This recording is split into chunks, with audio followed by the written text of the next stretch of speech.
यो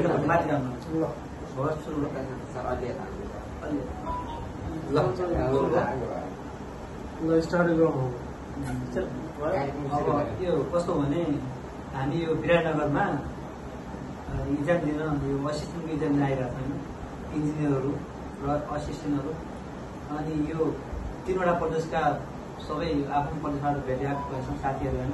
अब हाम्रो दुःख सुख, हाम्रो फ्याक्ट्री कस्तो, कुन तरिकाले विकास गर्ने, दीर्घकालीन कस्तो, अल्पकालीन विकास कुन हो भन्ने कुरा हामी छलफल गर्छौँ र आफ्नो परिचयबाट र आफ्नो दुःख समस्या गर्ने अनुसार हाम्रो व्यथाहरू कथाहरू सुनाउँछौँ अनि आफ्नो दुःखहरू साथै गर्छौँ। नमस्कार, मेरो नाम सिपी योपाले, घर चाहिँ गाडीको सिपी सबै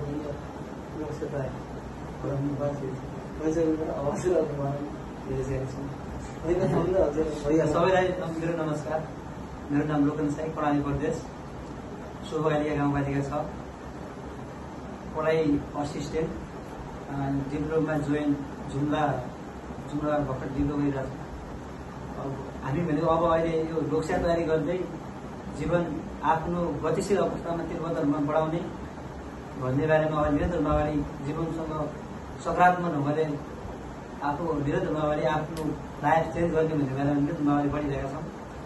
तर मिहिनेत गर्दा गर्दै पनि यदि कुनै अभाव र परिस्थिति अनुसार फेस परेमा अब त्यसमा अब आफ्नो भागेर दिएन भने ठिकै छ। आफ्नो कार्यक्षमता अनुसार हामी उमेरको हद हुनेसम्म हामी अगाडि बढ्नेछौँ। र बाँकी कुरा अब भाषाहरूको परिचय। नमस्ते, मेरो नाम प्रताप अधिकारी, घर विराटनगर 12 सुर्खेत। म पनि सब इन्जिनियर पढिरहेको व्यक्ति। अहिले लोकसेवा तयारीमा अस्त व्यस्त एकदम घमासान एकदमै लागिरहेको। हेरौँ कस्तो हुन्छ, अब यसको प्रतिफल कस्तो आउँछ। अब अन्य प्रदेशहरूले पनि हाम्रो कोशी प्रदेशको प्रतिफल हामी सबैको राम्रो देश भन्ने चाहना छ। नमस्कार, मेरो नाम चाहिँ उमेश बहादुर राणा, म चाहिँ सुदूरपश्चिम बैतडी। अब चाहिँ म सब इन्जिनियरको लोकसेवाको तयारी गर्दैछु। एकदमै हाई अपर्च्युनिटी छ जस्तो लाग्छ मलाई। नमस्कार, मेरो नाम बिरली बहादुर खड्का, मेरो घर चाहिँ कर्णाली प्रदेशको रुकुम पश्चिम निसिपुर नगरपालिका हो। म चाहिँ हाल लोकसेवा सब इन्जिनियरको लोकसेवा तयारीको क्रममा छु। मेरो तयारी चाहिँ निरन्तर चलिरहेको छ र चलिरहनेछ। बाँकी कुरा यता सरबाट। नमस्ते, मेरो नाम आशुतोष यादव हो, म जनकपुर मध्य प्रदेशबाट हो। मैले आफ्नो पढाइ चाहिँ इन्डियाको जयपुरबाट विवेकानन्द ग्लोबल युनिभर्सिटीबाट इन्जिनियरिङ कम्प्लिट गरेँ होइन। अनि मास्टर पनि कम्प्लिट गरेर ट्रान्सपोर्टेसन इन्जिनियरिङबाट। अनि मेरो चाहिँ यो भन्दा पहिलो नै लोकसेवाको फर्स्ट एटेम्प होइन। मलाई केही थाहा छैन होइन। अब लोकसेवा के कसो हुन्छ म त त्यतिकै हाउलेमा साथीहरूको लागेर आएको होइन। अब कति पानीमा छु म होइन। अब मैले चाहिँ इन्जिनियरिङ विषय पढ्दा होइन एउटा रुचि भएर पनि पढ्यो होइन।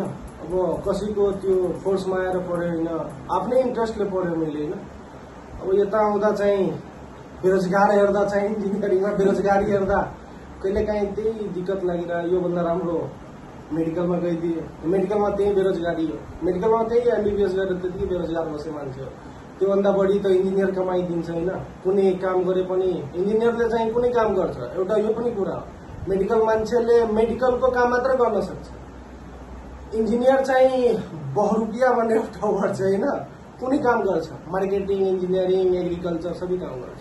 अनि यो फिल्ड चाहिँ राम्रै हो होइन हाम्रो लागि। अब मेरो फर्स्ट एटेम्प हो कोशी प्रदेशको विराटनगरमा होइन।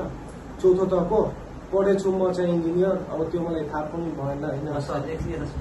यो तपाईँले इन्जिनियरिङ फ्याकल्टी खोज्नुको कारण के हुन्छ?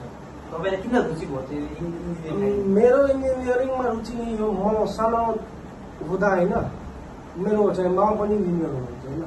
अनि आफ्नो इन्ट्रेस्ट पनि छ इन्जिनियरिङमा होइन। इन्जिनियर भएर एउटा टाइटल लेख्ने होइन, इआर नामको अगाडि इआर लेख्ने, अनि कुनै राम्रो काम गर्ने होइन। त्यो कन्स्ट्रक्सन एज अ इन्जिनियर मलाई इन्जिनियर बन्ने रिजन पनि त्यही हो। अब घरको प्रेसर त मलाई केही आएन होइन। आफै इन्ट्रेस्ट भएर इन्जिनियरिङ गर्ने। अनि अरू 2 शब्दहरू भनौँ। सरले थप कुरा भन्न चाहनुहुन्छ भने भन्नुहोस्। सरलाई कसरी सरलाई इन्जिनियर बन्नुपर्छ तपाईँले पढ्नु कारण पनि यो लोकसेवा लाइनतिर पढ्नुपर्छ पढ्नु कारण किन रुचि आयो? टेक्निकल लाइनमा चाहिँ सब इन्जिनियर चाहिँ सबभन्दा राम्रो फ्याकल्टी हो। किल्लातर्फको एकदम राम्रो, पढ्न चाहिँ सजिलै लाग्थ्यो, त्यही कारणले चाहिँ पढेको हो। तर लोकसेवामा आइसकेपछि थाहा भयो, तर सबभन्दा प्रतिस्पर्धी फ्याकल्टी रहेछ हाम्रो, त्यो कारणले गर्दा चाहिँ अहिले जटिल अवस्था। मैले इन्जिनियरिङ रोज्नुको धेरैवटा कारणहरू छ। त्यसमध्ये हाम्रो जस्तो अनडेभलप कन्ट्रीमा इन्जिनियरले धेरै कुराहरू चाहिँ गर्न सक्छ र आफ्नो हबी भएको कारणले चाहिँ मैले इन्जिनियरिङ रोजेको। मैले धेरै कुरा हेर्दा अगाडि फेसबुकहरूतिर राखिरहेको पनि छु।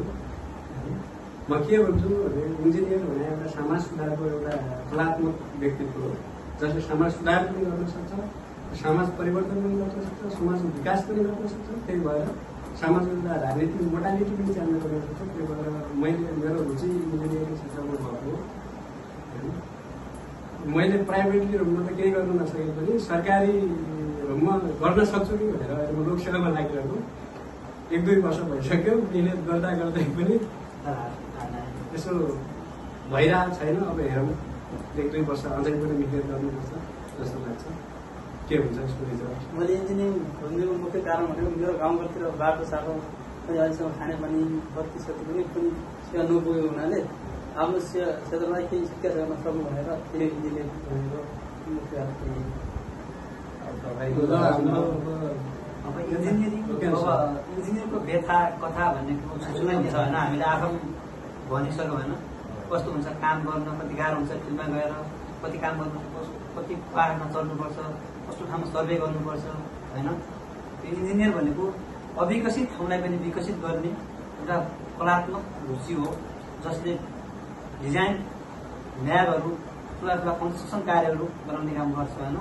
त्यही भएर यो इन्जिनियरिङ फ्याकल्टी भनेको अरू जस्तो फ्याकल्टी होइन, जुन क्षेत्रमा कार्यहरूलाई, जुन अल्प विकसितलाई विकसित उन्मुखतिर, विकसित उन्मुख राष्ट्रलाई, विकसित नहुन सक्ने राष्ट्र, नेपाल जस्तो राष्ट्रलाई विकसित उन्मुखतिर लैजान, गतिशील अवस्थामा लैजानको लागि इन्जिनियरिङ फ्याकल्टीको आवश्यकता छ नेपालमा।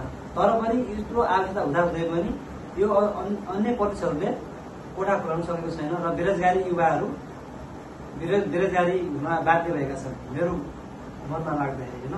तर यसको लागि प्रदेशहरूले आफ्नो अनुसार त्यो बेरोजगारी युवाहरूलाई जुनसुकै क्षेत्रमा ट्रेनिङको लाइनतिर परेका छन्, त्यो लाइनतिरको फ्याकल्टीहरूलाई ध्यानमा राखेर एक किसिमको विज्ञापन गराइदिएको भए यति बेरोजगारी हुनुपर्ने आवश्यकता छैन, हो कि कस्तो लाग्छ तपाईँहरूको? कार्यक्रम समाप्त गरे हामी अर्को वर्ष कन्टिन्यू भेटघाट हुनेछौँ सबैलाई।